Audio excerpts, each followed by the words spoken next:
Hey everybody, Drew here to welcome to another episode of Cosmic Crit. Not too much going on in the critter world right now, but there is something going on in the real world, especially if you live in the United States. I just want to encourage everybody out there to go and vote. As you're listening to this, it's probably too late to get registered if you're not registered already, but you still have time if you are registered to go vote early in a number of states, or of course gear up for Election Day in a couple of weeks. It is your civic duty, and please go out there and do it. Now, I hope you guys have enjoyed what we have done in the last book of this show, but that book's over. We've got a new book here, and I hope you guys enjoy our next step in our adventure as we get into episode 156, Aft Impact.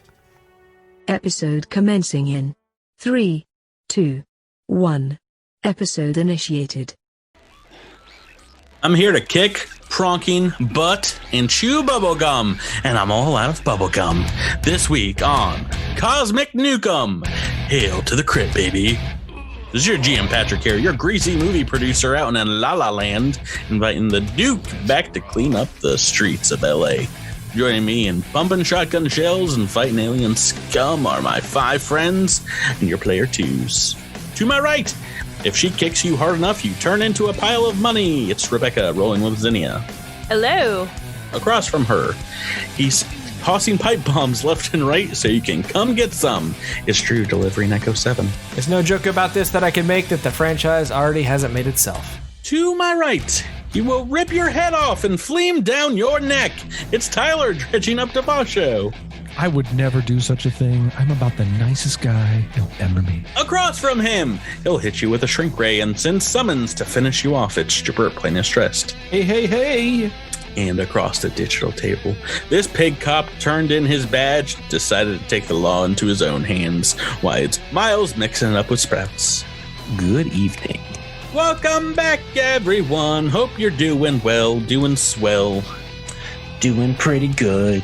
I get wistful this time of year as we are looking back at the early infancy of Cosmic Crit Season 1 back in October of 2017. Do you guys remember what episode 9 of the podcast was called? A little pop quiz for you all. Was it Night of the Living Diplomat? How do you remember that, Miles? It was horror themed. It was October. October. I remember that one because it was the first thing I did custom art right. for. That is why I bring it up. Yes. All right. When we started our punny artwork, Rebecca delivers every week and does a killer job. Yeah. now it's so rad. 140 episodes later, and you haven't. No missing any and of we're them. Still No repeats. No repeats as far as I know. Yeah, that was the first meeting with Kevlar Sknor. Yeah, it's funny to see. So I'm never a part of the episode title discussions, and so it's really. But I still see them, and so it's funny sometimes when you guys are brainstorming to be like, wait, have we already done this? And then like frantic scrolling. No, I think we're okay. No, I found it back in 2016. Or not gonna lie, I often pull up our podcast feed on my phone and be like, did we do this title? We've done like 3 or 4 Star Wars titles. It's hard to keep them straight. Yeah, but there's also like 13 Star Wars movies, so that True. Revenge. Watch this episode be Return. Star Wars themed, but we don't know it yet because we haven't named it yet. That is my wistful reminiscences of 2017, 3 years ago. Let's jump back into the future as last week. You guys, you did it. Completed probably one of the most difficult and complicated fights in the history of this podcast. A minimum CR10 encounter right after like a CR 7 or 8 encounter before that. And you guys were level 6. Yeah. Before we were level 6 or 7. Now we're 7. We were level 6 during the fight. But before we kick off this week's episode, get into level 7, let's do a quick recap of what happened last time on Cosmic Crit. They say the suit makes the man, and heck, with some help from my old Trixie Strixie, they may be right. Though the mix color may be a little more conspicuous than what I'm used to, can't argue with the results.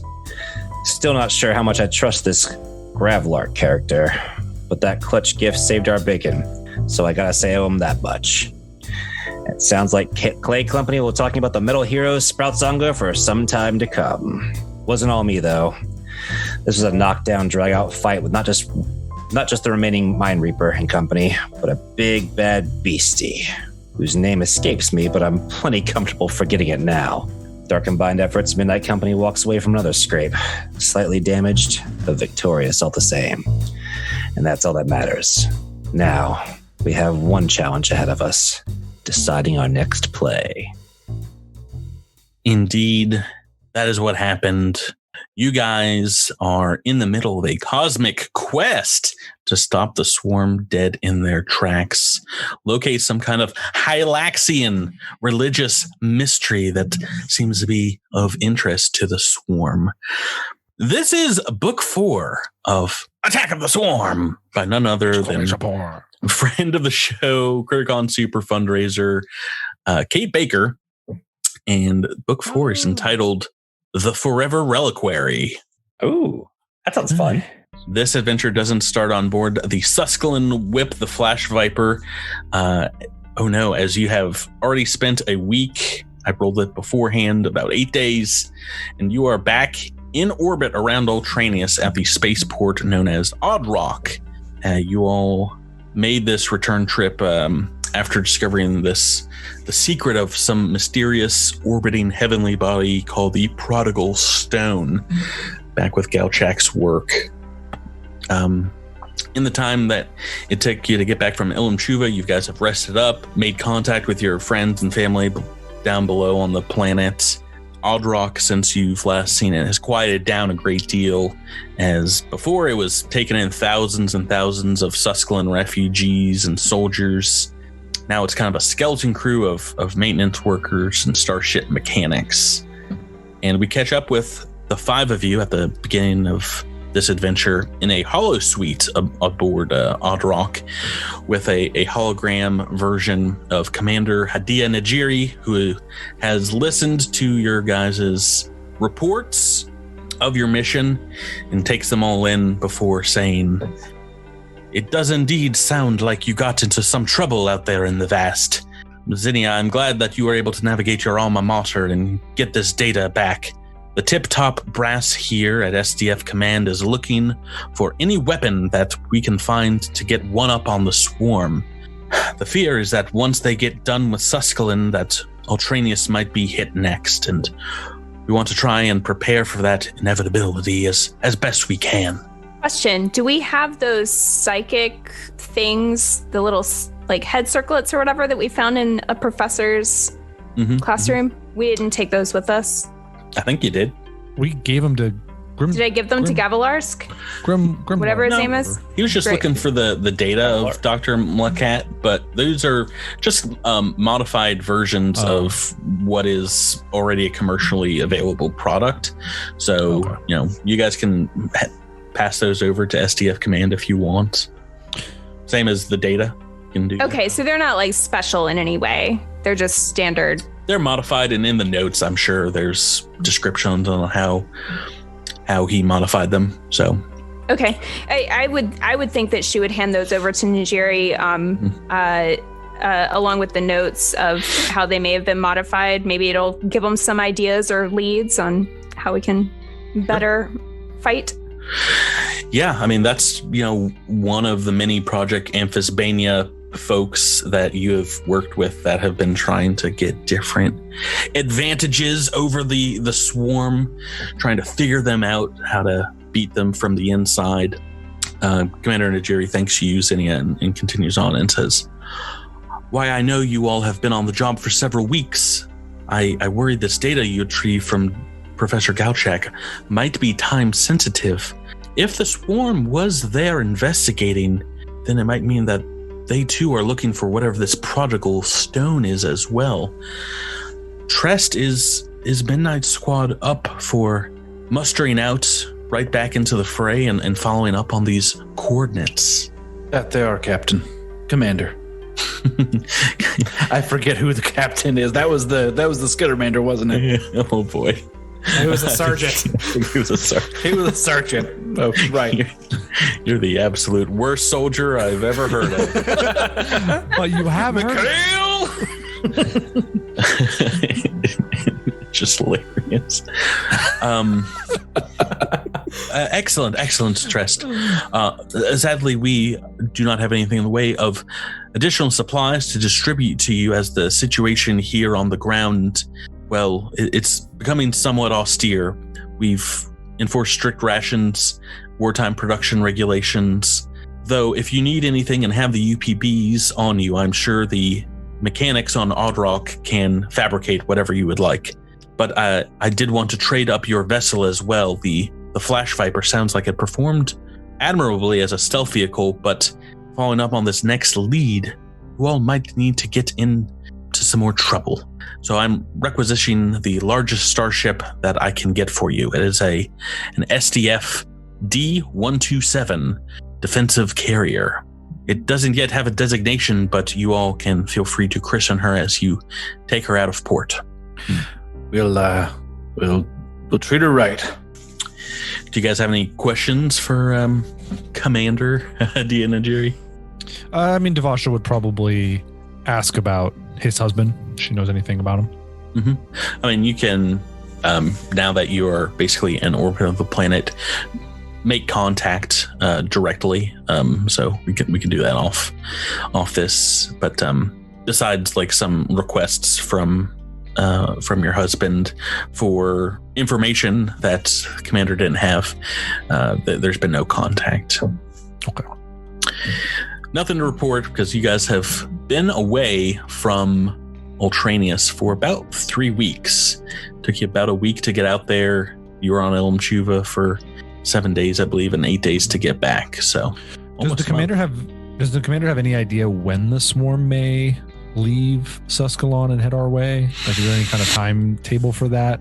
Very rarely will they stay more than 6 months. Like, that's typically how long it takes them to completely strip a planet, which is why when you got to Ilm Chuva, it was so weird that they were still there in such great force. Because, I mean, the planet was almost completely turned into an acid-strewn piece of rubble. Would the Mind Reapers that we encounter, were those like exceedingly rare? Is that something that, I don't know, we should maybe give information on to make them aware, like, this thing likes to make clones and warp your mind, and they're genuinely awful. Yeah, they're quite bad. Once you mention that, she can, crack some red labeled files and says, these are things that we know the swarm have used in past invasions, but we've kept under wraps because honestly, it is a bit of a morale killer for troops on the ground to hear about what the swarm are capable of doing. Trepanating and stealing soldiers' memories is some of the horrors of war that we have seen, even on Suskalon. Nobody likes to think of your brain as a Slurpee. I understand that. It is important, I should mention, that if you do encounter any of them in the future, that you completely eradicate their cranial cavity when you can, as they are able to read the minds of their dead swarm for days after they perish. Understood, Commander. Oops. Can I confirm what the model of our ship is? Your new ship? Yep.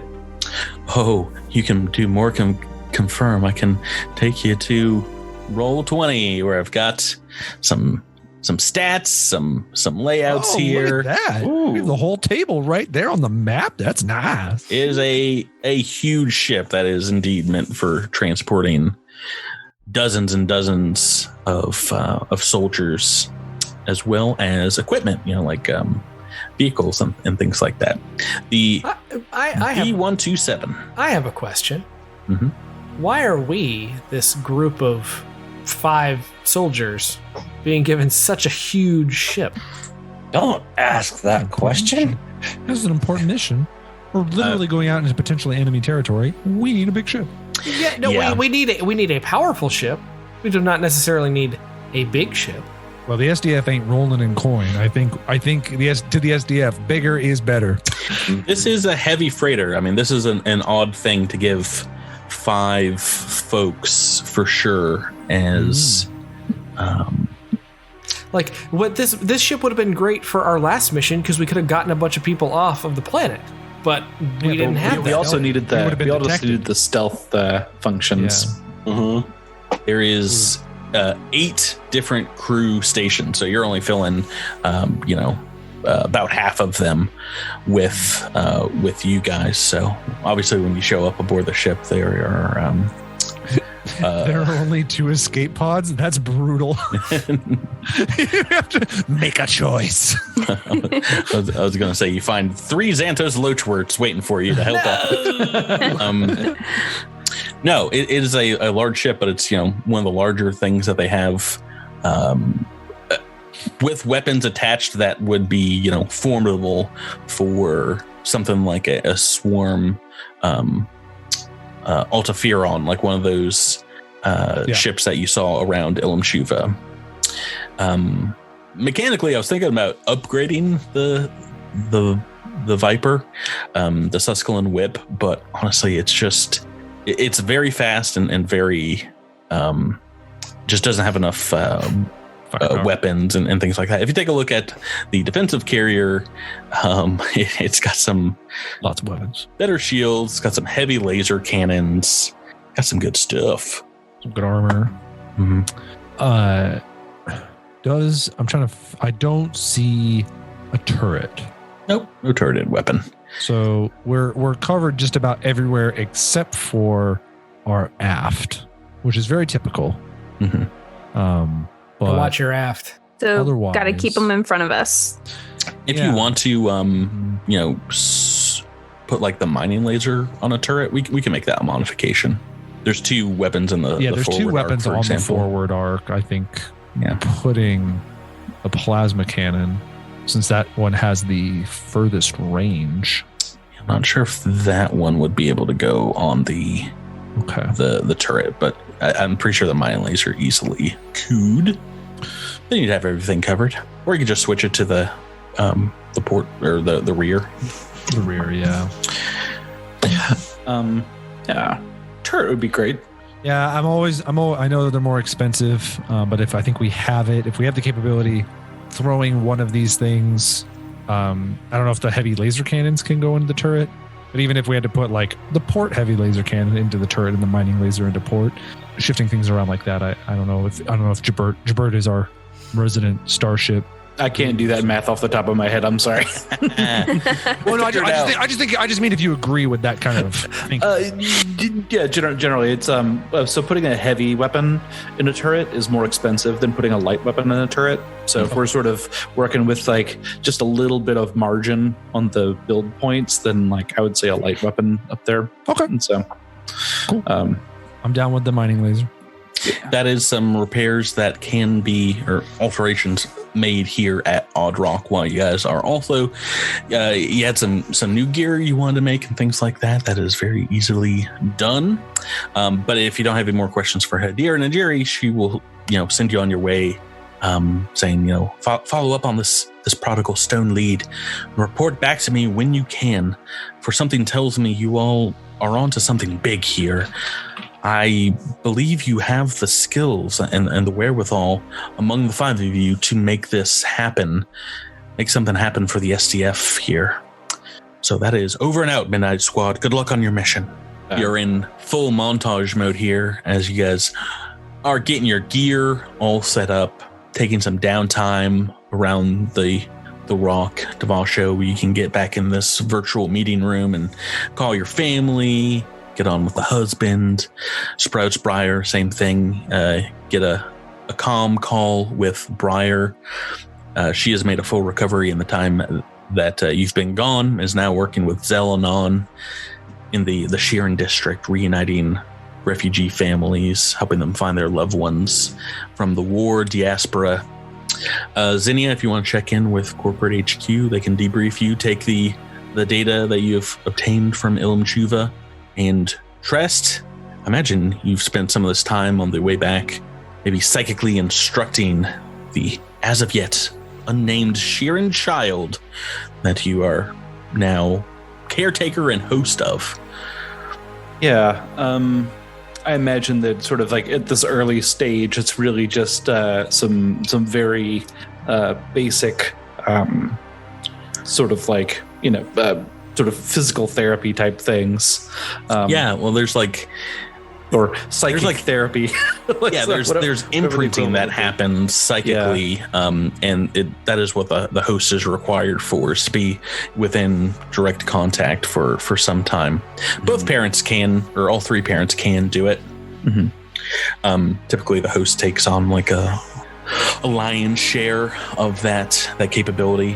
This one has been with Echiax and Jadvata, both learning how to murder things and science for about 6 months since. And now I need to teach it how to love. And now you need to get it ready for prom. And I will call it Echo 7 Junior. That's right. I'm gonna name it after Echo 7. I call it Echo Sprouts Trestivasho. We need a fan contest to name this guy. We also need to name the new ship, but amongst the five of you, that leaves poor Echo, who during this montage, perhaps we see you, the nearly empty rec hall of Outrock Station with 3 TVs on all at once, doing a movie marathon of a famous Hollow trilogy of films. Space Star Wars. Yeah. Star Space Wars. Space Star Wars. Star Space Wars, the new Horizon, the whatever. But they're all each playing on the separate monitor at the same time, so that I'm watching all three of them and seeing how they balance and how they echo each other. Return of the Solarians. For the starship, I would like to name it the Overlook because it's Halloween, number one. Number two, it's D127, and in the Overlook, the room was 217, and it's a freight carrier. Those are two different numbers. I know, but it's it's like what's the thing when you make a word within a word? In the film, I think it's 237. In the book, I was going to say, I thought it was 237. In the book, it's 217. That's because I just watched the movie. Put that on the back burner. In the book, it's 217. Oh, work and no play makes Devasho something. Let's think about it and think about other names. But right now, I'm talking to Echo 7 because, Drew, I feel we step over your character way too much here on the podcast. Yeah, like Tyler Sprouse talking does over it your every single time we're in combat, just steps all over me. Your Space Star Wars shtick. It saves your bacon too. I was just trying to prevent a bad joke from happening on the show, but that's fine. That's fine. We could. Space Star Space Wars, I think is what we'll go with. The entire original trilogy. But yeah, so much of Echo 7's background is both a mystery to our fans listening out there, where you come from, what your character is all about, as we've only seen glimpses of them. But it's very important to mention, as a player, I'm also keeping you in the dark. We have just written in, like we've done many characters before, giant question marks. Why do you think, I think I've asked this before, watching media and regurgitating it for Echo 7 is as relaxing as it is? I don't know that it's necessarily relaxing, but it is definitely a defense mechanism. What are you holding, trying to push back away from? He has seen a lot of stuff. He is the only one of his kind that he is anywhere near. He's not sure what the situation of anybody else that he has ever known before is. And he's also, unlike a lot of other creatures, he's a ghost in a tin can, where the rest of everybody else has like a circulatory system and a nervous system and all and biological components. So he resembles something that is an other to everybody else. They don't really understand what he is, and he hasn't been really forthcoming with that because, again, he ran away from something or escaped from something, and now he's just trying to cope with that. As you're watching SSSW, the old hope, something triggers in your Emranton core, not something from your frame, but a memory of your soul matrix, and we can see inside Echo 7's mind while this memory plays out. One we've seen before, of you running through the starship corridors into the engineering department of your former vessel, the Geisthammer. There you see the dented and soldier cracked form of your crewmate lying on the ground after the ship has taken a direct hit. You recall her name now, something you've not said aloud in many years. Alto 12. She comes to, kind of staggers to her feet and says to you, what hit us? I thought we were traveling to rescue a damaged and disabled ship. Did we miss something? Was something out there on the scanners? It must have been. I was just on my way down here when we took the hit. I don't know what's going on. I don't know what's happening, but I saw you and I ran to you. There's a loud quake as the ship begins to shake and rumble. Looking back up the corridor from whence you came, you see a figure standing there that doesn't seem affected by the ship's quaking, like a solitary figure in a long, almost like a desert gear, like in a robe. And you snap out of the memory, and you're back in your comfortable couch here on movie night on Odd Rock. And you remember, something had attacked the Geisthammer, but you have pushed these memories away, and on the screen in the movie, something seems to be attacking the hero's starship as well, and seems to have triggered this memory. Drew, you look down at your ransomed frame, and there's like a giant powered armor kind of like encasing you.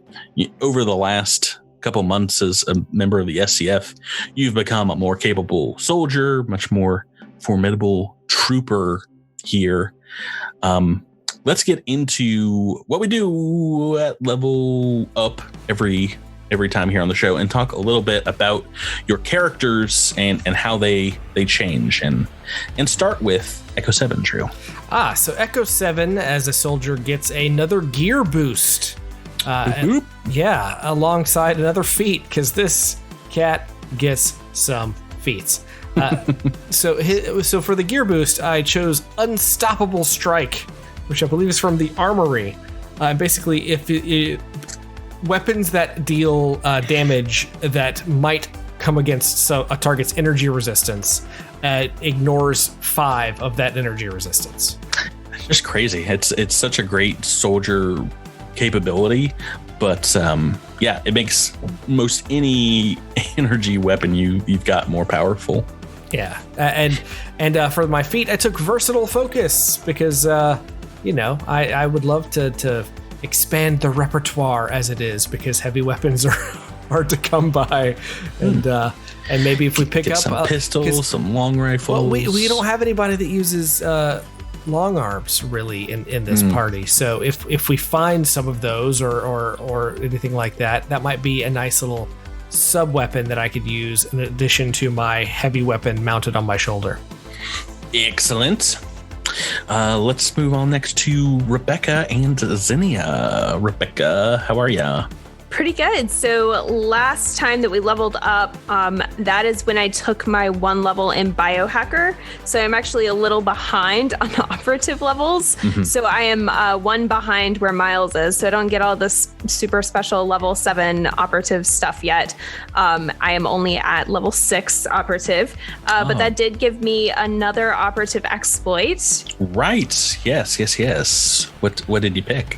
So I went with Bleeding Shot, which means that... Come on. Why are you going to do this to me? It gives me another debilitating trick option. So when my trick attack goes off, I can make them flat-footed or off-target, or I can make them bleed for an amount of damage equal to my level. So that would be 6. Pretty powerful. It's pretty nice. Just guaranteed damage, I guess, presuming that the trick attack goes off. So... Yeah. Presuming that you can stealth one of your best skills against the enemy. And we were talking a little bit before we started recording. Did you indeed want to take the sniper rifle, Eshiax's Shiranai rifle? I mean, I can hold on to it if nobody else wants it, but I don't anticipate using it routinely, but it might come in handy just to have. I was about to say, bleeding shot is one of the debilitating tricks that if you did want to become a debilitating sniper, you can use with a sniper rifle. That's true. Yeah. Excellent. Let's move on next to Jabert. Trest at level 7 Mystic. What's going on with Mystics? Level 7, get access to level 3 spells. Oh no. Which are generally speaking, level 3 spells are way better Real than level 2 good. spells. Yeah, level 2 is just so butt in Starfighter. Yeah, but it's level not 3 level 3 is scary. Yeah, level 3 is pretty great. Although so I get 1 from my connection, and then I get to choose 2 other spells that I know. Obviously, one of those is going to be Mystic Cure, so that's now 5d8, which is exciting. Awesome. And I was looking around. I was looking through the entire CRB spells section. There are very few spells that target Fortitude. I was thinking, I've got some stuff that targets reflex, and I've got a lot of stuff. Most things target will. Will, yeah. Which obviously that's not been going great. So I was looking around, and I did find one that targets Fortitude that I'm pretty excited to try out. Psychokinetic Strangulation. Oh no! Sort of like an immobilize. It's the immobilize spell that also deals some damage. More Star Wars references. It's right. Vader's Force Grip. Someone had used that in season 2. Maybe an enemy used strangulation, or maybe it was the undead at the end of season 1. But yeah, that can be a game changer. Yeah, it's a pretty good looking one. So I'm excited to try that out. And then I picked up Weapon Focus from a sword, so excellent. A little better, a little easier to hit, and obviously I'm very excited about summoning creatures. So got all that. Wait, you still do that? Come on, you got too much stuff. Miles, let's go on to our full-blooded operative, the Jaeger pilot themselves. Perhaps Milo. Yeah, so I get all of the goodies that come with being a level 7 operative, which includes uncanny agility, which is so much a stuff. Nice perk. What does it do? So that gives you you are immune to flat-footed condition, and your opponent doesn't gain any bonuses to attack rolls against you from flanking you or attacking you when you're prone. Furthermore, covering fire and harrying fire don't provide any advantage against you. Wow. Boy, there's like 5 things in there. Try not to forget them all, but the main one, I'm Neo. Can't be flat-footed. Ooh, boy. But the feat that I chose, and it's more from Sprouts being, this even comes back from being on Ilum Chuba, a little more, I think, group-minded to what his friends might need. I picked up Advanced Warning. So as a move action, you can shout a warning to your allies, ending the flat-footed condition for any ally within 60 feet. You cannot use this feat when you're flat-footed yourself, but once you've used this ability, you cannot do this so again until you've regained stamina points after a 10-minute rest. This is a sense-dependent ability. So if you're the only one that gets to act in a surprise round, you can make it so everyone else is not flat-footed. If you're getting pounced upon. So from what I understand, this ends the flat-footed condition. Doesn't prevent it.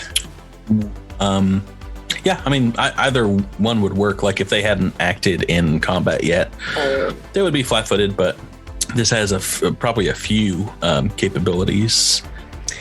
Well, I remember some members of our party have been flat-footed and gotten in trouble before, so I thought this might be a good thing since there are 2 operatives with trick attacks around that, if push comes to shove, Sprouts can give some help if it needs to. Okay, all right. And let's go last but not least, Tyler, to Tavasho. Super boring. Cleave and flashing strikes. Bingo bango. I hit people better. Yeah, you can't undersell stuff like that. What exactly is flashing strikes, you say again? Yeah, flashing strikes. I think for a weapon Solarian, like, God, I don't know of a good example off the top of my head. Alindra. Flashing strikes is an amazing thing to get because it means that when you full attack, instead of taking a -4, you get a -3. And that's excellent for weapon Solarians that full attack a lot. Shield Solarian, it's nice, but I'm going to be spending move actions to align my shield to make sure my AC is the highest it can be. Right. I just don't take as many full attacks as a different Solarian might. Hey, we all like fishing for crits every once in a while, though, and this will help at least get some more damage in, probably. Yeah, so I mean, it's still going to be great once he is set up, and I do take full attacks. Will be very nice, but yeah, that and cleave because I've got 10-foot reach, and why not? Yeah, and for no reason whatsoever, would you mind just giving me a quick fortitude save? Oh no! I was like, you thought I forgot? How dare you? I was like, whoo, we made it all the way to the rock. He didn't say nothing. I'm good. Oh no, we're going back in time. If you fail this, we've got all kinds of necrotic corruption still messing up our boy. Do I get my level up bonus? Nah. Okay, well, you don't need that. That's a minus. Oh, come on, Tyler. I'm fine. Tyler, come on. This is even a little lower than that, but I still rolled a 15. Do you want to use your book reroll to make me? Do you have a book reroll you can force on me? Technically, I do from book 3, but that's not how those work. I wish. Okay. I'm just trying to give you a choice since I saw how happy you were there for a moment. I've had Necrotic Corruption 3 prepped since like the end of book 2, so I rolled just very well. Yeah, 15 on the dice. I mean, it is a losable fortitude save, but you've rolled very well on the last couple ones, fending off the corruption.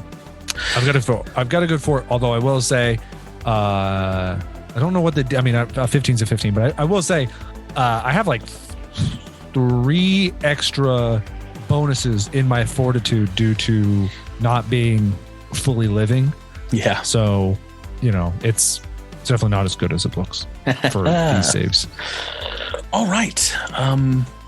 Yep, that will do it for our level 7 level up for you guys, and we'll get back to this mission as the following day.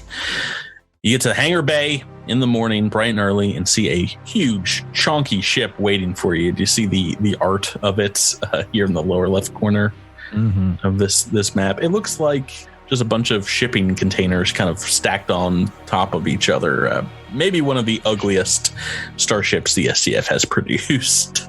It actually reminds me of the starships from like the Leviathan Wake series. They always describe the starships in that as very blocky because they're space trucks. They're space trucks. I mean, yeah. So you've got these massive. You don't need aerodynamics in space. So yeah, and I thought that was I remember reading that and going like, oh, that's kind of cool that they actually, because aesthetically it isn't as pleasing, but it does make sense. Right. So now I will open the floor to discussions about naming the ship. We've got one vote for Overlook. Yeah, right. Overlook. Does anybody else have any ideas? The right angle. I have ideas, but none that I feel comfortable voicing right now. Not good ones. Not good ones. Yeah. It kind of looks like a turtle to me, a little turtle-ish. Oh, so it should be the party wagon then. The leatherback, like the turtles van. Yeah, no. Dan and Jerry checks in on you guys. It's like, you guys ready? And sees the ship designation. It's like, really? The Cowabunga Express. The party wagon. Yeah, the turret shoots pizzas now. Yes, that would make it the best vehicle in Starfinder. It would. There's a flat cannon. The flat could be circular discs, right? Yeah. Pepperoni with some steaming hot pepperonis. Exactly. That's pretty funny, actually. The Roni Racer. I feel like we needed to see this thing a week ago to really think about it. No thinking about it. I want gut reactions. What if we called it like, I don't know, we could just I don't know, like we just killed the Thresher. So like Thresher's Folly or What? You can name it after the Ifrit mech. Call it Chain Blade McChaney. Let's call it the Morn. Don't call it McChaney. The trunk. Or how about Memories of Clade? No. Oh, that's almost. I mean, it is. I do like how sappy that is. Yeah, it's something with Clade. That's fun, like Clade's Revenge or something. Yeah. Clade's Vengeance. Yeah. No. Or Galchek's Vengeance. I mean, he's the one that did the research that pointed us to this rock, right? Devasho doesn't even know. Oh. You know what? No. Our ship should be called Scott's Tots. What? That was a Office reference, never going out of style for certain. Someone will be listening to this podcast in 2083 and be like, haha, The Office, great. Maybe Galchek's Vision instead of Vengeance. Yeah, that sounds good. I think Zennia would be all for honoring someone from Zesh University in naming the ship. Yeah. Besides, if anybody's not sold on this, I'm sure it'll be scrapped by the end of this adventure. the way we cut through ships. This is our third. We ship lost now, 3 of the cargo bays, but we still have got 3 more. You know how many UPBs you can get from a heavy freighter? I'm salivating over here. Do you want to go with Galchek's Vision for now? And we feel strongly we can change it. I like it. That sounds good. Yeah. Yeah. So plotting a course from the coordinates obtained from Galchek's notes is going to require a DC 25 piloting check. Who was our... Wow. Zinnia was our pilot, right? Yes.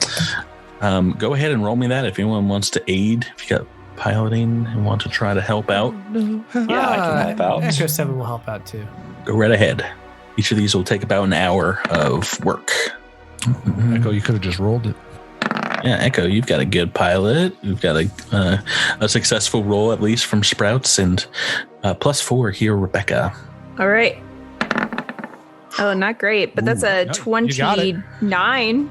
You didn't need their help. Yeah. Right. So you're able to get get talking to the ship's computer, and it is going to take 5d6 days of drift travel before you reach the outcome of this destination that you've put in, which seems to be an uninhabited, unnamed solar system out in the vast. Why doesn't everyone roll me 1d6 and we will set course for the unknown? Oh, boo, Jabert. Oh, man.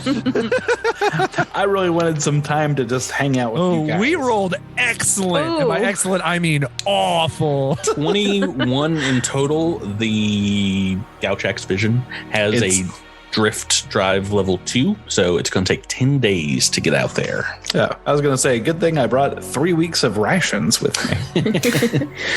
I'm assuming we also packed food in this giant ship, right? Yeah, just completely empty cargo holds.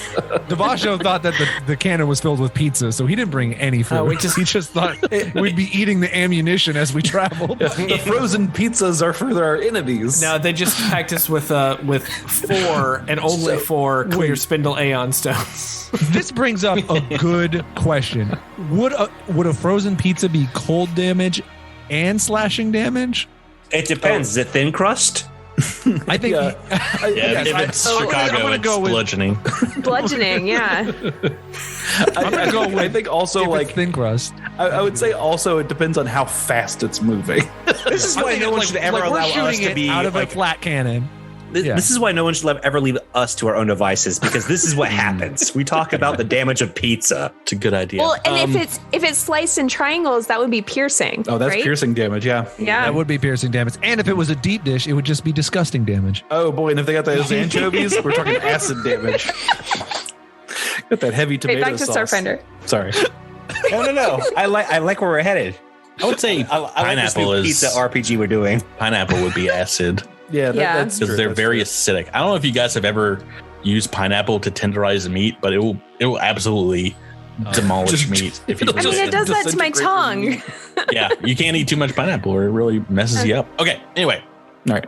10 days out to when you come out of Well, I should ask, what do you guys want to do in your downtime here? You have Eat pizza.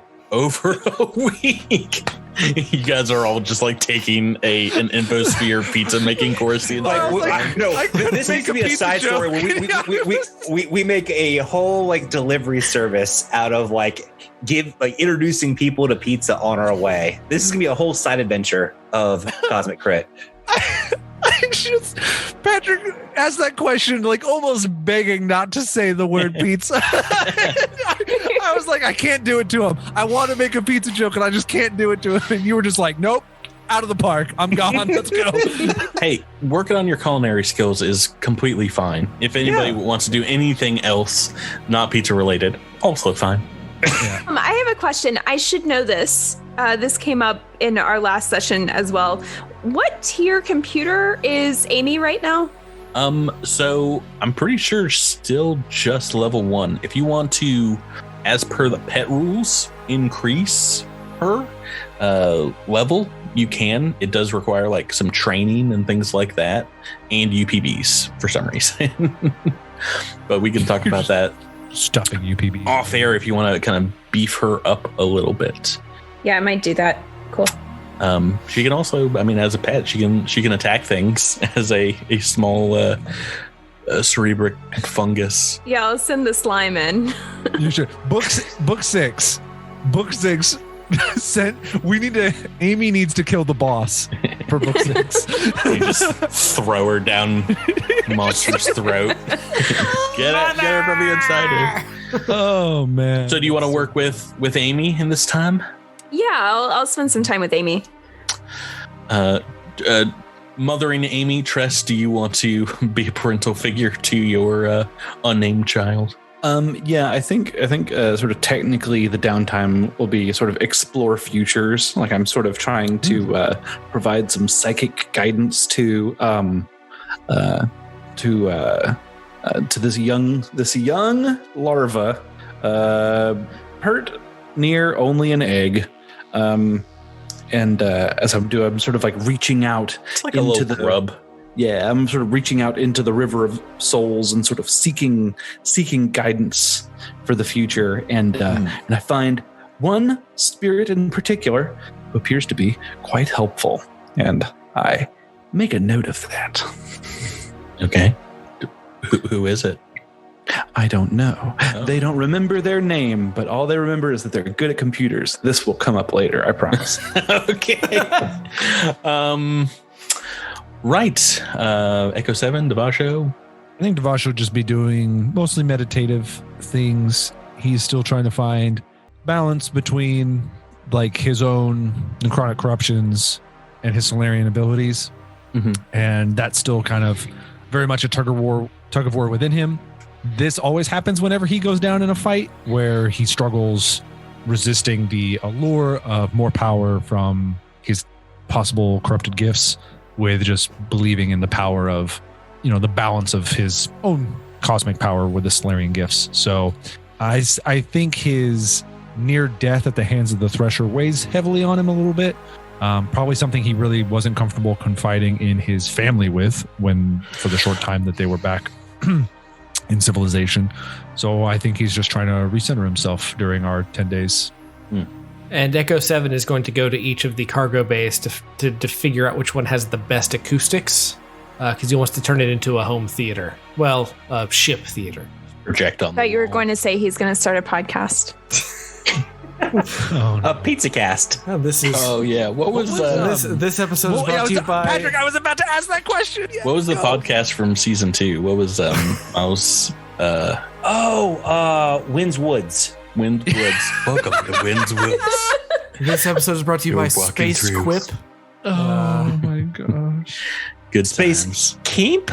It should be a running theme. I think every character in all of our seasons should have a podcast. Like if we do Devastation arc or something and Adros comes back, I think. Well, it's one of y'all because I already have the internal monologue at every episode so far, so I need a break. Yeah, That's the talking. captain's log. Yeah. I think it's fitting for Echo, especially with that name. Echo is, podcast. Yeah, I agree. Yeah. Yeah. All right, it's your Echoes in the void. Good, I get to be a podcaster again. How are you going to go through?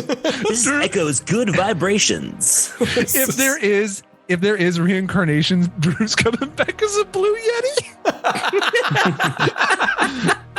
Oh boy! Did we make in season 2? Did we make a blue yeti and a blue bear joke? Because that's Don't think we No, did. I'm glad we didn't. Okay, I'll call this one early. It's 10 days later. You guys are pizza out. Do you mind if I go ahead and make that mysticism check for my Yeah. downtime activity? Yeah. Yay. Roll. Okay, cool. What exactly was your downtime activity? That was explore futures. That And that is specifically for magic users, baby. yeah, you can use magic, or if you have a high-powered computer, you can use computers to try to like predict the future or whatever with like algorithms. But the basically on the following day, I can reroll 1d20. And so, oh, I'm sorry. The character whose futures I explored can do that. So let's say, let's say Echo 7. Okay. As you come out of the drift, the purple-green haze of that world slides away and transitions into the material plane, where we see vast emptiness stretching out in all directions. No stars, no planets seem to be anywhere in the ship's proximity, and a cursory scan of the surrounding area shows no sign of the asteroid or comet or whatever the prodigal stone is, or much of anything else. You were supposed to be going to some kind of star system at the very least, so something seems amiss, something seems awry.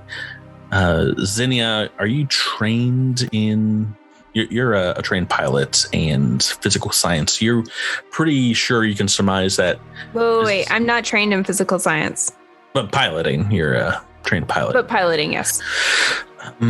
This data that Galchek had to extrapolate these coordinates from in the present day for the prodigal stone more than likely was decades old. So chances are high that, there were errors in the math and you were off course, perhaps somewhat.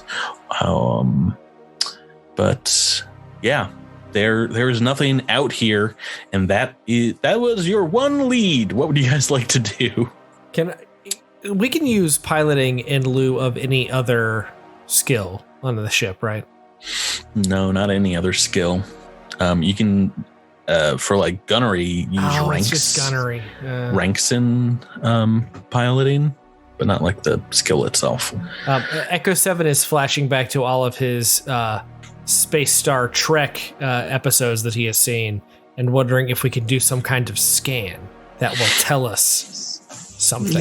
Yeah, maybe scan the system, see if there's This is any disturbances of any gravitational somethings, or this is a Drew-like episode, because I've written here in my notes that we will need some Star Trek-like ideas for tracking down the prodigal stone, as I think Kate Baker is a fan, and there's some bits in this AP I'm excited to get to that might have some influences from classic Trek. So that's one theory, is maybe tracking the comet through scans. Is there anything else that you can think of? I mean, I'm opening this up to anybody besides a computer scan. Oh, besides a computer scan would be like a detect magic kind of situation. Mm-hmm. This is supposedly an extremely potent religious site or object. So that is a possibility. Anyone with mysticism or physical science can maybe help pull that theory, that thread out. Give me a roll. Ooh, Trest, very good. What did you roll? 20, 28? no, that was my That was your previous roll. that was my previous check. I rolled a 16 this time, a natural 2. Is everyone trained in mysticism? No, I'm -1 to mysticism, in fact. Does Everybody anyone else is. have physical science? I do. It doesn't help. 5 on the dice. It's a new book. I'll just use my reroll. It's fine. No. I mean, I know you rolled a 1, but I swear to Christ. You've rolled all fairly low here. You think there might be something to this theory, but today at least it doesn't seem like it holds any weight. Maybe Devasho or Trest, you guys can try and commune and see if you have any guidance, but you're just so far away from everything. There seems to be no connection made. That's okay though. We can try that again, but for now, does anybody want to get on the science station for Galchak's vision and see if you can do some scans of the nearby space? What kind of check is that? Computers, yeah. Oh, yeah. Ooh, there we go. hey, Natural 20 from Captain Sprouts. Right. Oh, I forgot I'm back to being a captain again. Yeah. You indeed, through the scanners, not only do you detect particulates of perhaps a comet that has passed through here, you can approximate that and a mystical aura, something the computer can't really quantify, as well on the same route. Came through about a week ago, and if you are able to follow it, you'd be able to kind of track where it has gone by continuing these computers checks. Okay. So do I need to roll another one or? Yeah. So it looks like if you're about 7 days past, you might have to catch up to it at a cruising speed, very fast conventional thrusting speed. So the ship is off, and a day later, if you guys want to make another mysticism check, you can to help with these scans. Oof. Sprouts swinging a miss. You're the low one that time. Hey, there we go, Tyler. Tie. I rolled 19. I was almost a 1 again, but It looked like you rolled twice, Miles. Oh. He did. He got a 25, But actually. yeah, but you still rolled better than I did. But Devasho rolled better. It doesn't matter. You get a +4 bonus to the computer's check from here on out for basically tracking down this cosmic energy that also seems to be on this path. Yeah, besides that, like maybe ice crystals and small pieces of like pumice rock is a very faint signal, but you're able to hopefully scan it again. So give me another computer's check for day 2 here. And like I said, you'll get a +4 bonus. Anybody wants to roll it? Sprouts or Sydney? can I assist? Yeah, you can. I mean, I auto assist, I guess. Yeah, You do. Roll computers. sure. Miles with all the skill checks this episode. Well, we'll see. It's like the operative is good at skills. It's 24. 30 with all the bonuses. So yeah, it's DC 24. And yeah, you're able to get back up on this trail the second day and continue along your path. But about midway through this second day, the ship's computer will send you all an alert message, obviously, as you're scarfing pizza down in the deck, the mess hall. Warning, detecting a large collection of physical debris in current flight path. Asteroids storm incoming. Expected for minimum 1 day of flight time on current route. If you guys can get up to the bridge, you get on the long range scanners and see indeed a very diffuse but immense cloud of asteroids, heretofore unknown, kind of band of rocks through the outside of this star system, wherever you're at. And Sprouts, you indeed can tell that from the ship's data, it would take you probably a week to fly around it and try and get back on the trail of the prodigal stone. And that time it might make those checks a lot more difficult. It might be harder to track this thing.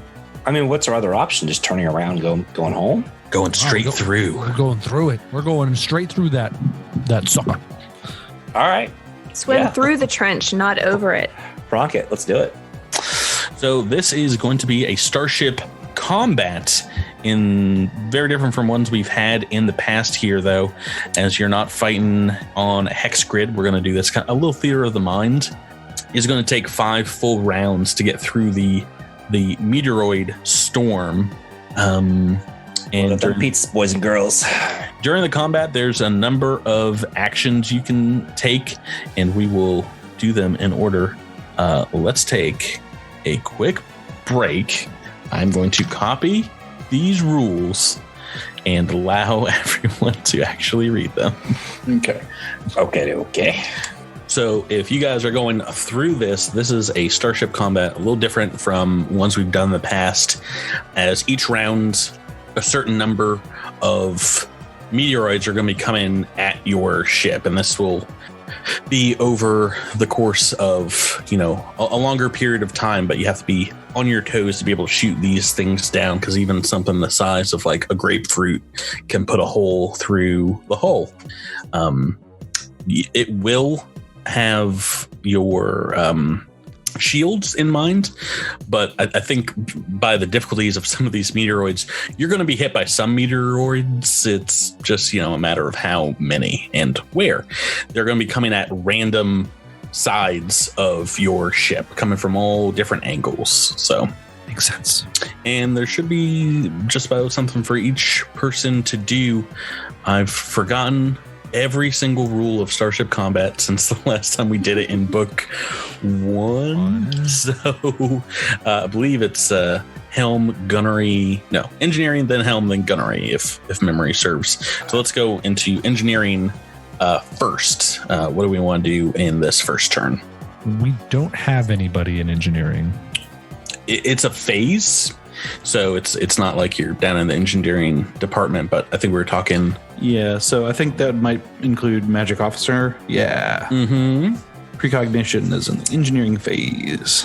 So did we have these rules from the Starship Operations Manual when we did Starship Combat in book 1? I forget. We did, although they might have just came out. Yeah, no, they had just come out. We didn't use it. So. Right. Well, I seem to recall Devasho doing some like first mate abilities during the combat, but I remember that too. What does Triss want to do here? Oh, you want me to do something? Oh, I thought you were gonna do. I am gonna do something. Engineering mysticism. Oh goodness. For what ability? Precognition. Okay. Just like I said. Given your pilot a little boost, what'd you roll? I rolled a 26. Okay, so a success, and our pilot's going to get a +2 circumstance bonus. Nothing else in engineering, so let's go on to the helm phase. Miles, as captain, are you going to be pushing your pilot, or are you going to help out gunners? I think this run I'm gonna help out my pilot. Okay, and what ability do you want to use? Encourage. Okay, so don't roll a 1 if memory serves. Do you have +14 to diplomacy? I do. I rolled 26. Yep, success. So it's another 2? Yeah, yes. No pressure, Zinnia, but you are flying a giant space turtle through a very dangerous asteroid storm. Give us a piloting check here. All right, let's see how agile this ship can be. That's a 33. 33. 33 with all the bonuses. So we are in the ship crossing 4 meteoroids section in this hour. So 4 of them are going to be coming at random arcs of the ship, and I'm going to just roll these randomly. Forward is going to be 1, the starboard 2, port side 3, and aft is going to be a 4. So was it not a success? Well, there's degrees of success. That was about midway through. Failing this, would be twice the amount of meteoroids. Gotcha. So she would have to roll a 40 or higher to have none, which would be very difficult. Impossible. Yeah, because she rolled a 17, didn't she? No, it was a 12. 12 on the dice, yeah. Okay, I've rolled 2 coming at the port side, 2 coming at the aft. I'm guessing, since we have 2 of you left, that both Echo 7 and Devasho are on guns. Okay, so the gunners are supposed to be able to fire the starship weapons at meteoroids to destroy them before it strikes the vessel. Mm-hmm. Yes. Right. He was rolling that to see what arcs they were going in. Right. Yep. So if you don't... okay. I understand. Yeah, if you don't hit them, then they strike us.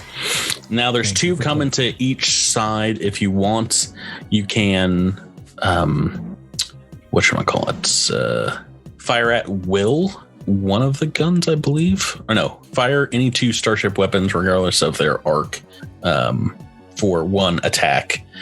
I believe with this ship, if we're just throwing the mining laser on the turret, then the port side has a heavy laser cannon, and the mining laser would be able to get the aft. Who wants to jump on which gun? So I'm probably better with Dex to take the.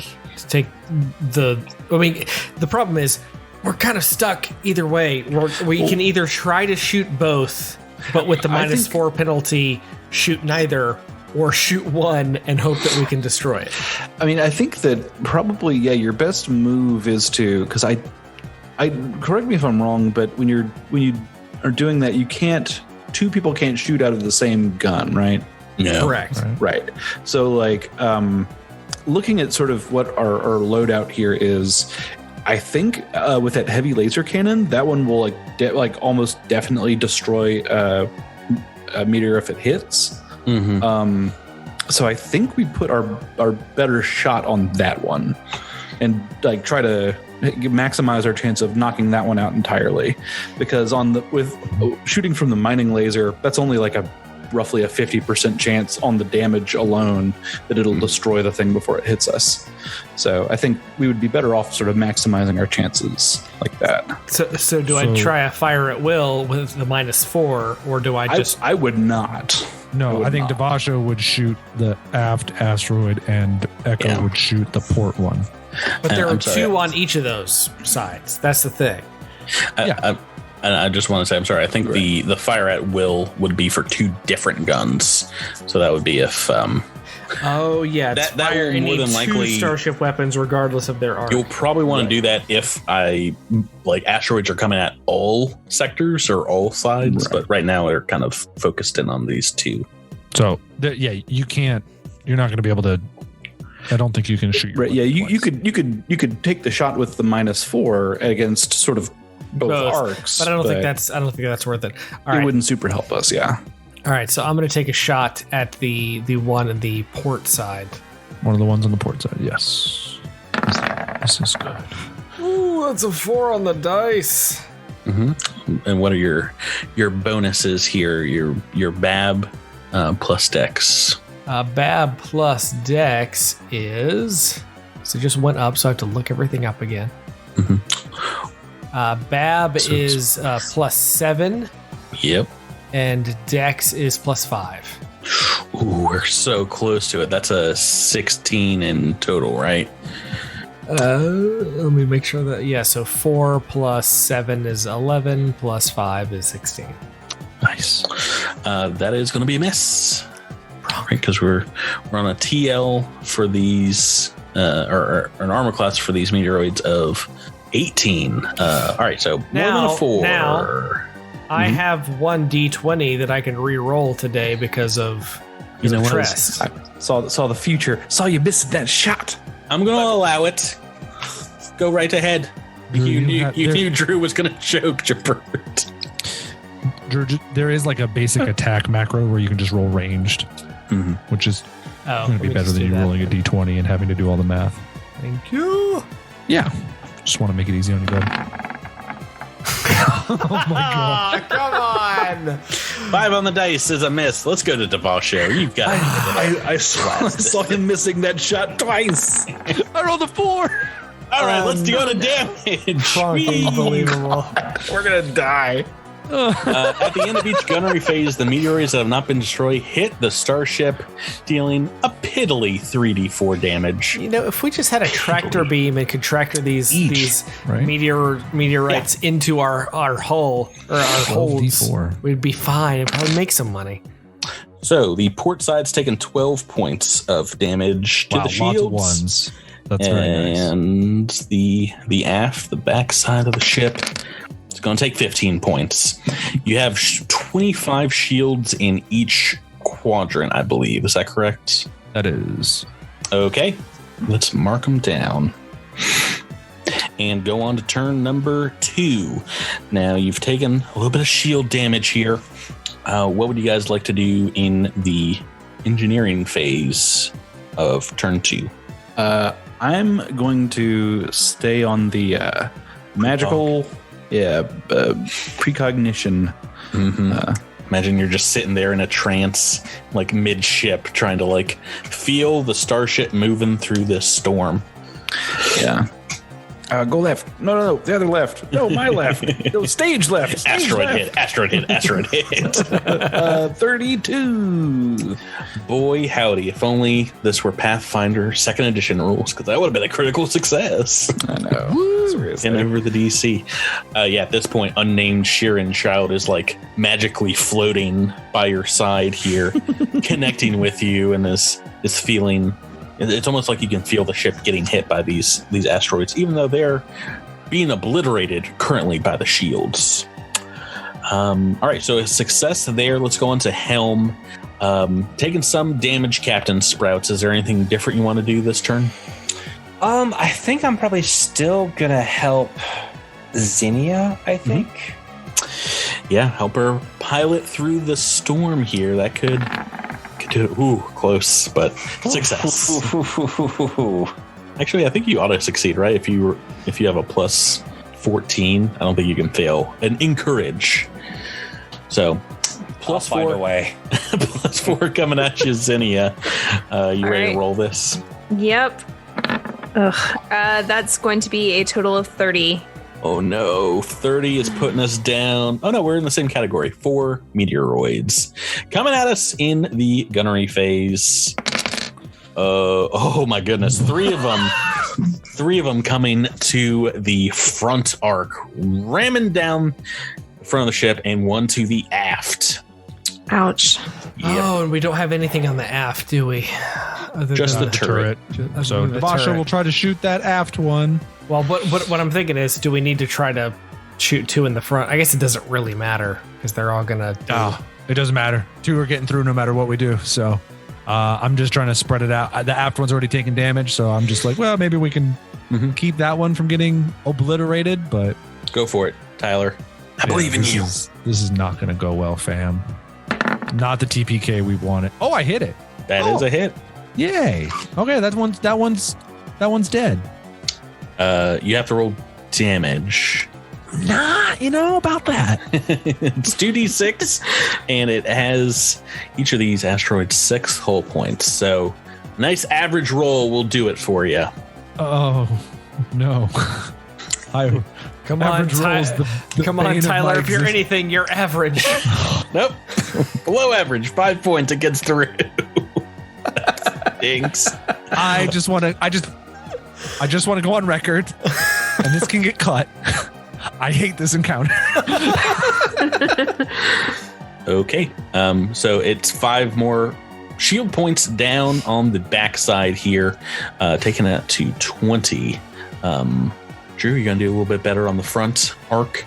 You've got a massive plasma cannon. Nothing is getting through this if you can manage to hit. Well, of one of the 3, that's the thing. There are 3 of them. I don't know that I can hit any more than one, but let's see if there's anything I can do for that. Like I'm wondering if I can broadside, but so unfortunately, I don't think broadside would work here. That would work if we had multiple weapons in the same arc, but we do not. Oh yeah. Okay, well I'll just take a shot. Hey. All right, cool. It's a 28 to hit. The only way you cannot destroy this thing is if you roll 5 1s on 5d12. So go ahead and roll that now. I would cry. You did 36 points of damage. It's obliterated. Yay! And 2 more are just going to smash the front shields. First damage here on the front shields for 16 points of damage, bro. No. Oof. And that is the end of turn 2. So 20 points of damage in the back, 16 in the front, 12 on the port side. What would you guys like to do next? Keep at it myself. Yeah. I mean, I think maybe Miles should rebalance the shields. It's I think we're getting to the point where like it might be a good thought to do it, but I think we can make it one more round. One more round? Okay, one more round. One more round. Oh no. 3 on the dice. Jabber, that's not going to do it. It's not going to do it. Precog, 17 total. Whew, you're jostled by these last 3 hits. It doesn't seem like you're getting help from the back of the ship. Miles, do you still want to just encourage, or is it time to pull out the big guns, start yelling at Zinnia? No, I mean, Zinnia hasn't really been doing that bad. I haven't been doing great. I mean, I didn't say you were doing great. I said you haven't been doing that bad. well, given that I don't have the bonus from trust, You greedy? I think yelling at Zinnia might be.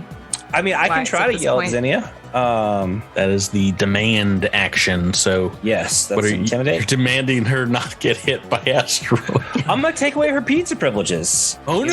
know? If she's no. not gonna pull Pizza her party. weight, How I dare mean, you. If we get hit kill by Little Caesars if you want. Oh no! We'll see. We'll see what happens here. This is intimidate. That's a 32. So You got it. Ooh, success. So that's plus That 4. gives me +4.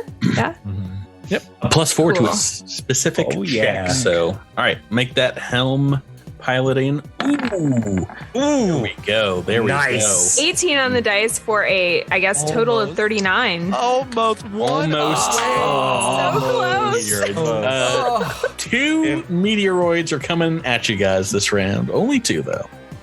Take you out to a local place now. Oh, I'm just hammering the front and the back.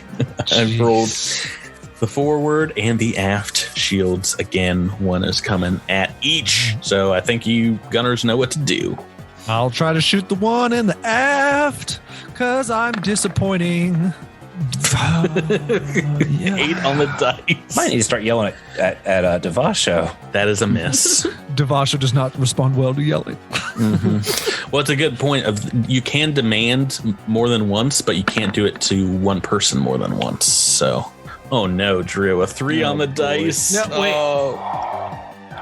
I just want to say I've hit I'm- as many I'm times sorry. as Drew, and Drew's way better. I had a at this than me. program randomly open on my computer that I was trying to quit, and that accidentally opened an app, or that accidentally rolled somehow. So wasn't even trying to do that. That sounds like a lie.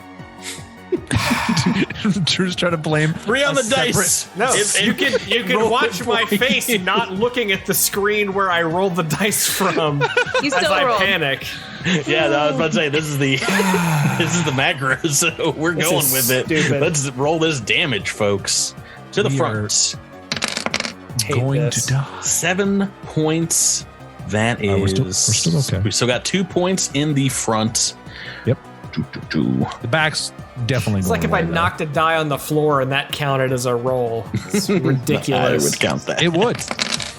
Oh, the back no. is destroyed. 6 points of hull damage going through, but you've got a ton here on the ship. How many hull points do you got in total? 140. 140. Okay, so We're at 134 right now. 6, and the back shields are depleted. So going into round 4, potentially, if you roll very poorly, you could have 16 more meteoroids coming your guys' way.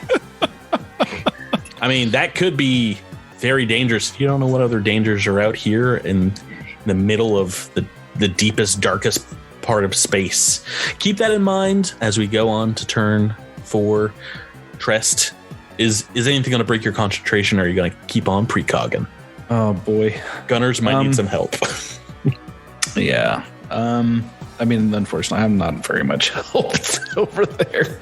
Well, you can precog them, right? No, that's just. Oh, it's just piloting, right? Exclusively piloting. Yeah. Captain can help them though, so That's true. Yeah. I mean, you can put a bow tie I'm trying on to decide if they're still crap. I mean, I'm trying to decide if I want to go balance those shields. That's what I'm thinking. Not a bad idea. Let me see. Let me do a little bit of math here. I'm sorry. You can. I will allow, because one of the science officer functions here is to predict the meteoroid's movement. If you want to use the mystic scrying in the engineering phase, to use mysticism instead of computers for that, I would allow it. It's a little more difficult, so it's DC 25, but you can give gunners a +2 if you succeed at that. That's what I'm reading from the rules here for this specific encounter. Let's see. Yeah, I might scooch over to the science officer's station and balance. I'm going to let these shields ride for one more round, I believe. Mm-hmm. And I'm going to try indeed to help out our, well, geez, I don't even know. Patrick has to roll a 2 on these D4s one day. Do I? Yeah, and he'll roll all 2s when Rebecca rolls to get just 8 things at the thing. Yeah, I'll try to roll that. I'll try to roll that mysticism. Try to get that hard 25. Okay, scrying to help a gunner. Oh yeah, 26. All right, success. You can. I mean, you can pick now which one you want to help out. Do you want to help out an Echo 7 or a Kavash? Whoever's on the bigger gun, whoever needs it. I mean, I think whoever is on the... We can hold off on the decision. Yeah, it just says like the next person to shoot, so... You guys can decide amongst yourself. Let's go to helm phase. Miles is Captain Sprouts going to sit back and in his comfy chair? Is it time to get moving elsewhere on the ship? What do you want to do this round? Man, I don't know. We were so close to a success last time with the helm phase. I don't know. What do you guys think? I mean, there is orders, so you can push. You can spend a resolve point and give somebody a bonus action. That's a thing. Wait, really? At level 6, yeah, that's one of the things that you can start captain doing. actions. I mean, although it's not listed action, like what? Like, could we fire a second time at one of these? That's. I think that's what that means. Then 100%, I'm gonna do that. Sounds good to me. Sorry, I didn't mean to speak out of turn, Patrick. I see that the rules that you've copied here only specified demand and encourage, but No, I imagine you can do most anything. I think these are just some specifics. But orders, if you wanted to order someone, it depends on the crew member targeted. So if you wanted to... who has the best, who needs the order for blowing these asteroids away? Echo. All right, so I will order Echo to shoot more. Well, it says you can't take the same action twice. So you can take 2 actions, but they might be in different parts of the ship. Now, that still might be useful if we want to give it to, Azinia to do something else in addition to piloting. Could I balance the shields? Yeah, or a gunner to shoot and do something in engineering. Would that count to shoot 2 different guns? No. It says it can't be the same action. I don't. Yeah, you can't move stations. So. Shoot is an action, so I'm pretty sure this is meant for doing multiple things. Yeah, so I think more of what Rebecca was talking about, where she could pilot and then stabilize a shield or something. Yeah. I don't think she could do that because that's the piloting station in the science officer. Like, technically, Trest is in the science officer position. Well, as captain, that says she can. That works. That's good. Yeah, I don't see anything that says it can be, well... I mean, that's just a basic starship rule, is that you can only switch chairs at the top. For this one, I'm going to allow it because we're not in like normal Starship combat. We're in like a longer period of time. Sprouts is saying, make it so. Well, you will have to make, if you're trying to bug her piling check, you have to make a DC 25 piling check yourself to push. What? Yeah. Oh no. Oh, I didn't realize you had to succeed at the skill. At their Correct. skill. So there's finally some, potential for some failure here. Not potential, like guarantee. Well, what's your piloting ranks? Plus 11. Ooh, yeah, no, it's less than 50% chance there. So do you want to take that risk? Yeah, let's do it. Yeah. No risk, no reward. Ooh, 2 on the dice. I lied. Too bad, so sad. You're bad at the game. Everyone's got book rerolls. It's the start of book 4. That's true. I do have a free roll. All right, so I have no bonuses to my piloting check this time, right? No, you don't need them, fam. That'll Go be right fine. ahead, Rebecca. Yeah, just, Y'all get ready for 8, whatever these are, meteorites. Don't or put whatever that please juju do on not. the- Do not. Yeah. Newly christened Gauchax Division. Oh, dude, this ship is going down. Yeah. We're all going to die. Oh, that's not good. That's a 22. That's 6. That's only 6. Only 6. Only 6. Oh, it could have been worse. It could have been 8. This is. That was a bad idea, Tyler. All right. Well, so let me roll. I'm bound to roll a 2 now, right? Blaming Tyler on this one. Oh no! Oh no! What? 5 of them are coming to the coming to the defenseless ass. Devasho's in the turret looking back and is just like, guys! One of them's the only thing that can shoot back there. One of them's coming to the starboard side, though, right? The 2 I finally rolled. Yeah, I mean, technically anyone can shoot into any arc, technically speaking. So if we really wanted Drew to shoot at the aft, we could. But yeah, you guys. Oh no, Drew's definitely taking the aft. Devasho will like pull him and throw him in the turret, and then run over to the other side. All right, let's do that single 2 first. Devasho. Yeah, well, get ready for disappointment. Get ready for the suckage. I rolled a 4 on the dice. Ignore me. That's a miss, but this has full shields over here, so nearly minimum damage. 4 points on that side. Bow. Hey, Drew.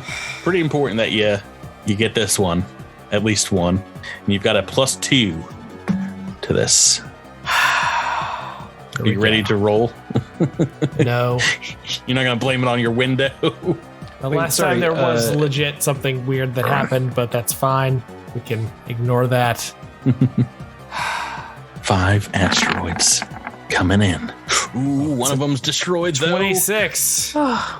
If you can roll 6 on 2d6. Oh, right. Yeah, you still might not even destroy it because it's the crappy turret weapon. Come on. All you need to roll is 1 6. Oh my god, that was so close. 6 points of damage. 1 is destroyed. Drew, you're the And best. 4 hit. 4 land. All going through. 12d4 damage. All going to holes. Straight to the hull. Oh, that's so many dice. 32 in total. You guys have 140. our critical threshold is 28. Oh, we're hitting that critical threshold. Oh, it's been so long. It's been so long for the rules of this game. Let's see here. 1d20. Man, that was exactly what you needed. Well, though, I guess Wow, you we got already had 6 damage, so I mean, he got it. Oh. I'm liking all the ones I see in there. Okay, who wants to roll a D100 for me? We'll see which system is affected. Miles, you do Rebecca it. does. Let's do it, Rebecca. I'll All blame right. everything on the pilot if this goes south. Don't blame me with that roll that I just had. That's a 51.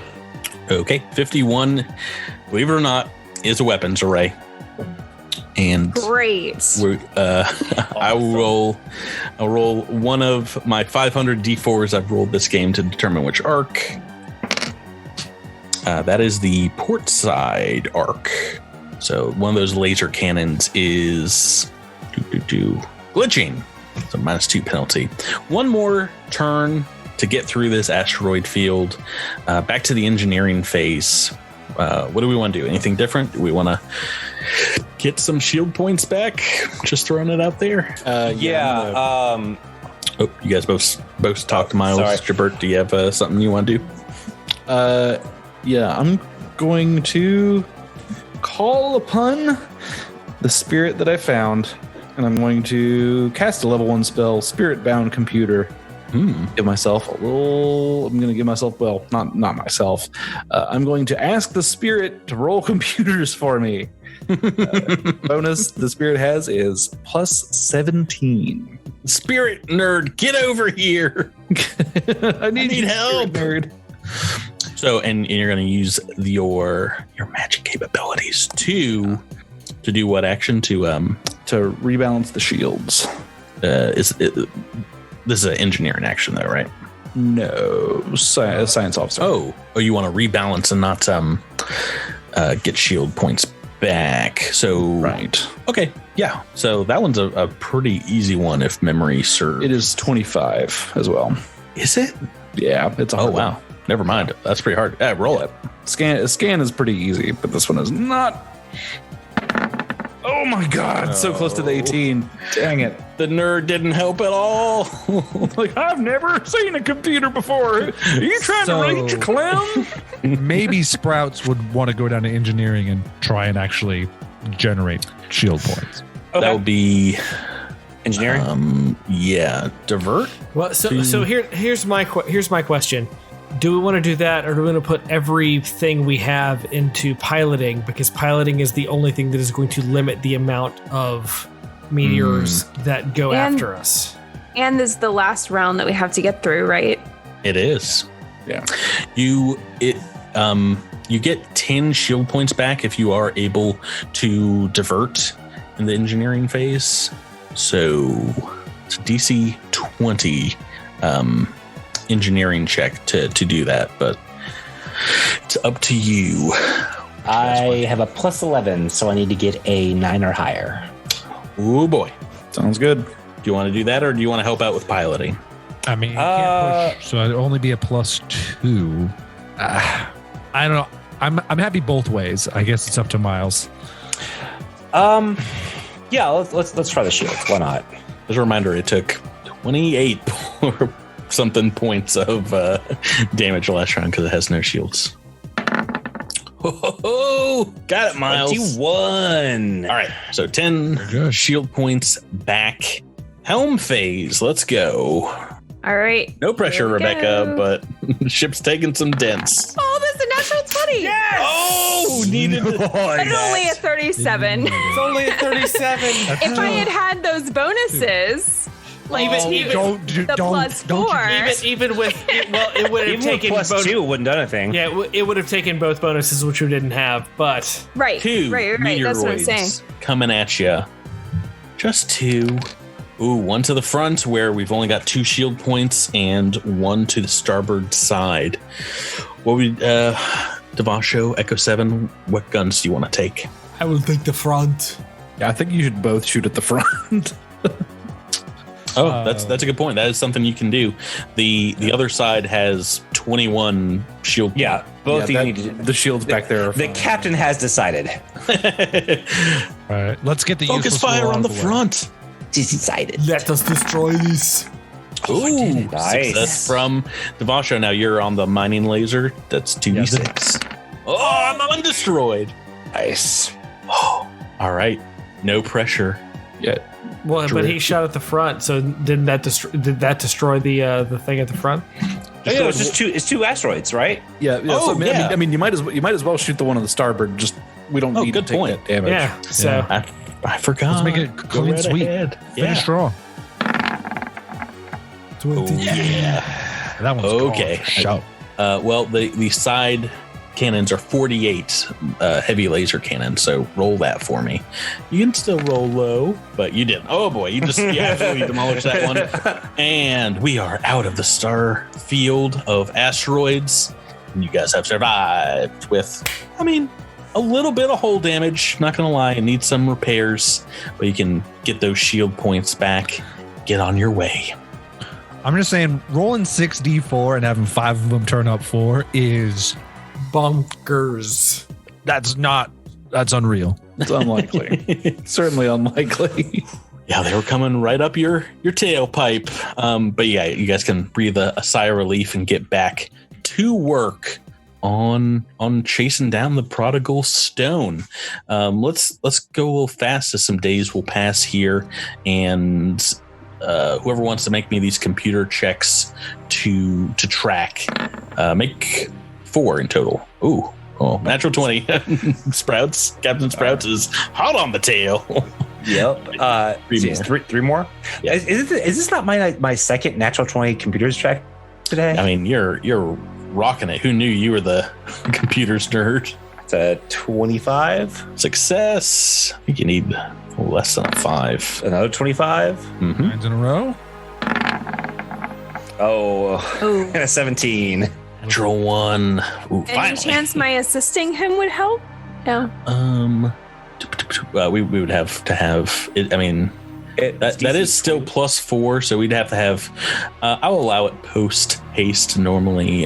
Go ahead, and if anyone else wants to roll computers to aid, we would need 2 aids here to make this still a success. Oh, I burn a spell and don't do anything. Natural 2 will do that. Rebecca, do you want to roll Xenia?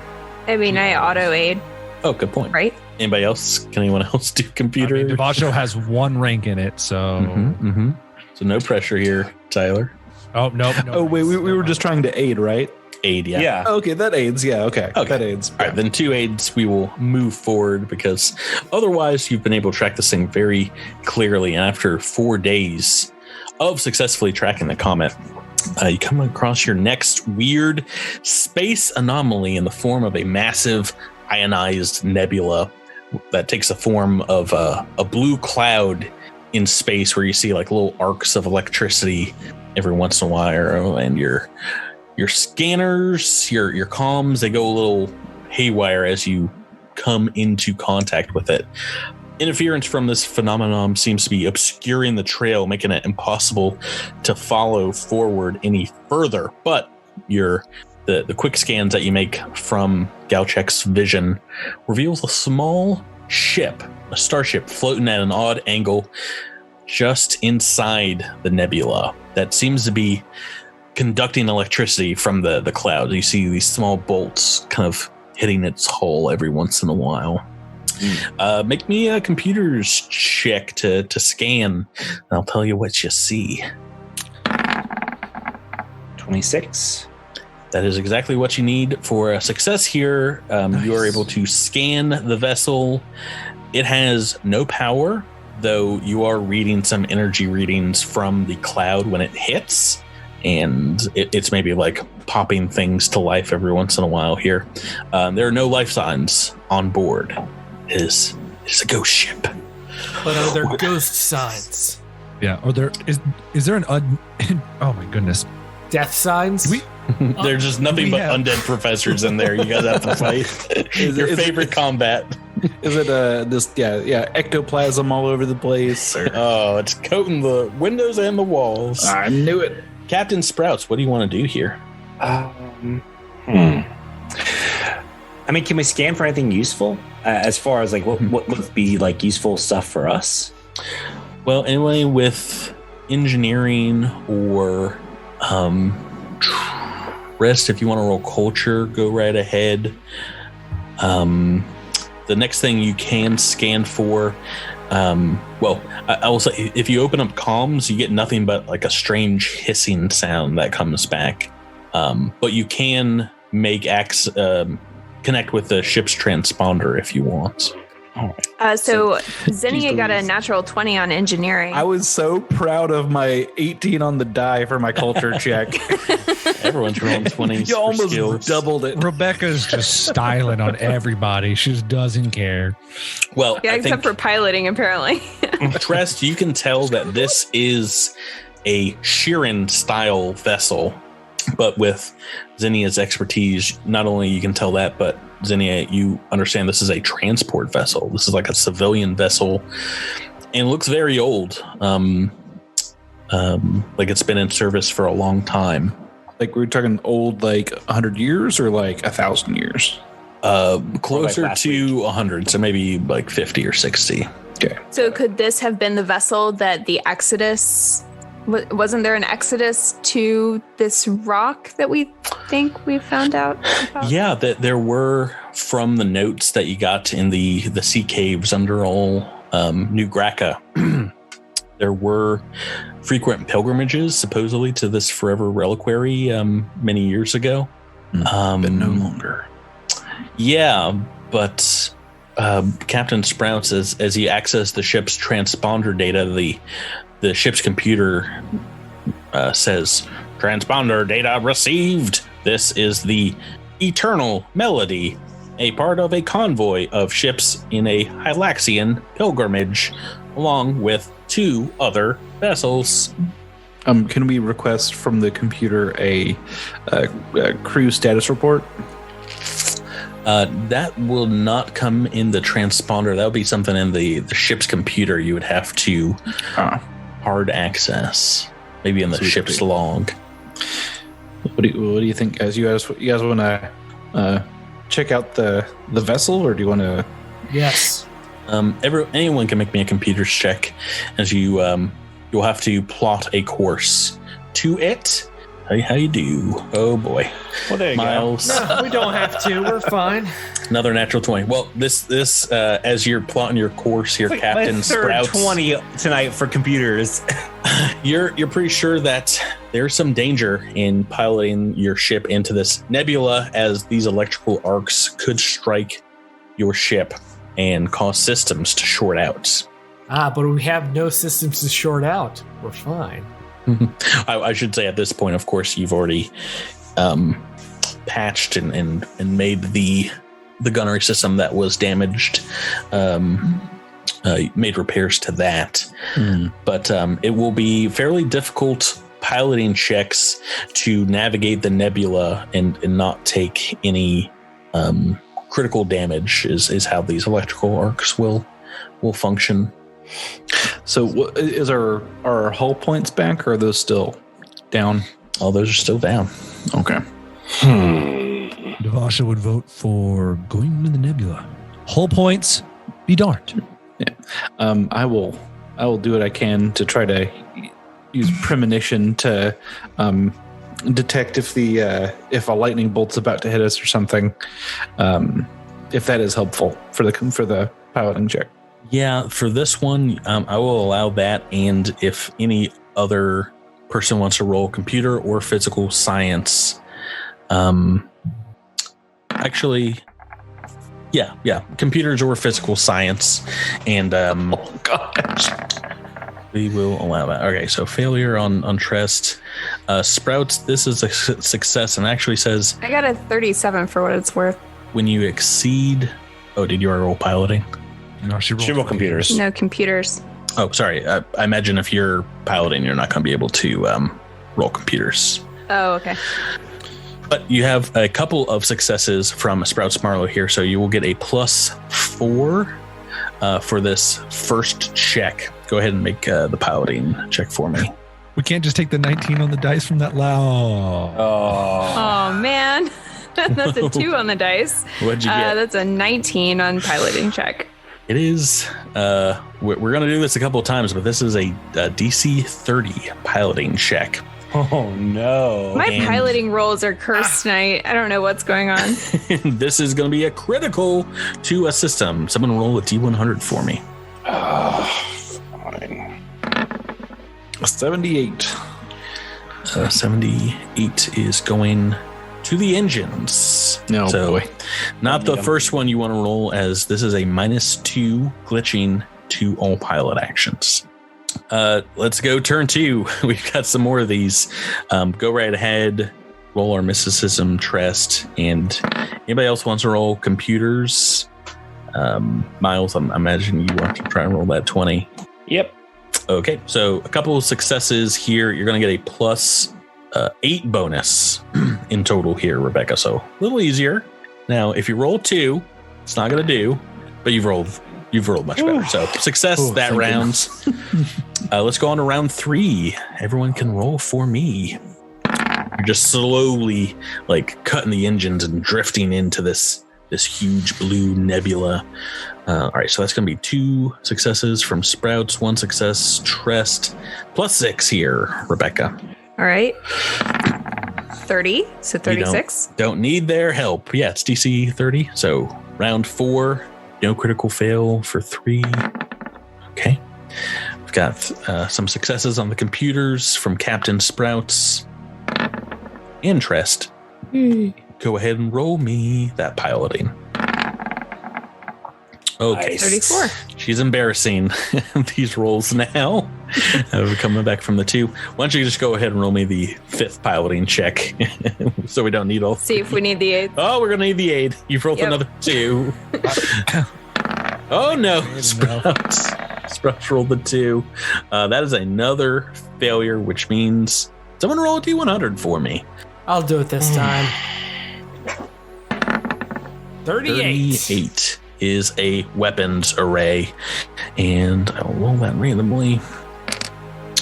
That front huge plasma cannon is glitching, but you are able to make it to a small pocket surrounding the Eternal Melody, where it seems to be taking most of these electrical shocks, and you're pretty sure your ship will be safe from these attacks, so long as you're within like a loci of this other ship that's acting like a lightning rod. As you get up close to it, you can see its exterior is highly marred and corroded. It is odd. It doesn't look necessarily like weapons fire. Give me a engineering check as you guys are examining this ship. What'd you get, Rebecca? 27. Okay. That is going to be enough. And not only can you tell this, but you understand these are some odd marks, but Echo 7 as well, without a roll, you can look at the scoring on the hull of this vessel, and another flood of memories assault you all at once, as you've seen starship damage like this before, once and only once, on the hull of the Geisthammer, your former and Rampton vessel. As you escaped in a life pod away from the destroyed vessel, you saw something from the depths of space that seemed to devour your former ship.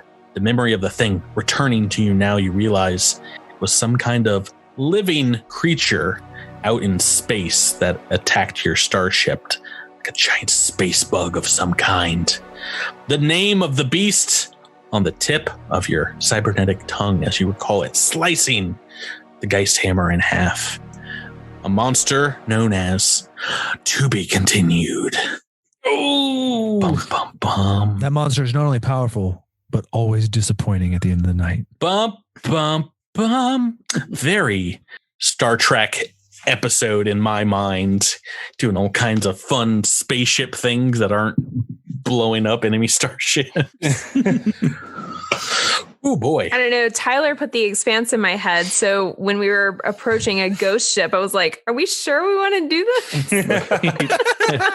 Are we sure this is I was thinking that there's an episode of Star Trek the animated series where they go through this kind of cloud nebula, and very similar to this. So I mean, you act like the Expanse is the only place where exploring a decrepit ship is scary. Like, that's all over Star Trek. It's never scary. I'm not saying that at all. It's just that Tyler put the Expanse in my head, and I was thinking of Leviathan Wake, and but it's also never scary in Star Trek. I don't know, man. There's some scary No, it's stuff. never scary in Star Trek. I've never observed it being scary when in you're, Star Trek. when you're 6 and you encounter the ship from the episode where they get caught in the rift that drains all the energy out of their ship that's part of this ancient war. Booby Trap is the name of the episode. That's a little Great, that's a but little when you're creepy. 6, the tree outside your window is scary. Oh Yeah. man, don't get me started on that tree. I cut that tree down. There ain't reavers in that episode, son. That ain't the event horizon. Guys, stop spoiling everything for next week's episode before we get to it. No, it's Reavers and Event Horizon. No. Oh, that sounds horrible for us. Figure right out the mystery of Drew's former ship, the Geist Hammer, this new ship, the Eternal Melody, next time. Until then, everyone, thanks for playing with me. Thank you, Patrick. Thank you. Listeners, thanks for listening, and we'll see you next time. Thank you, listeners. Good night. See you next week. Bye, everybody. Goodbye. Bye. Thanks for all the fish. Fish. Fish.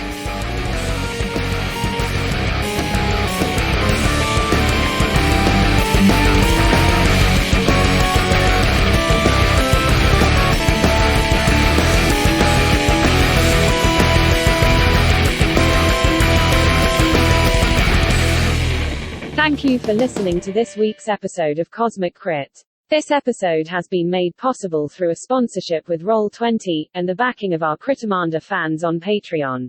Thanks again and have a great week.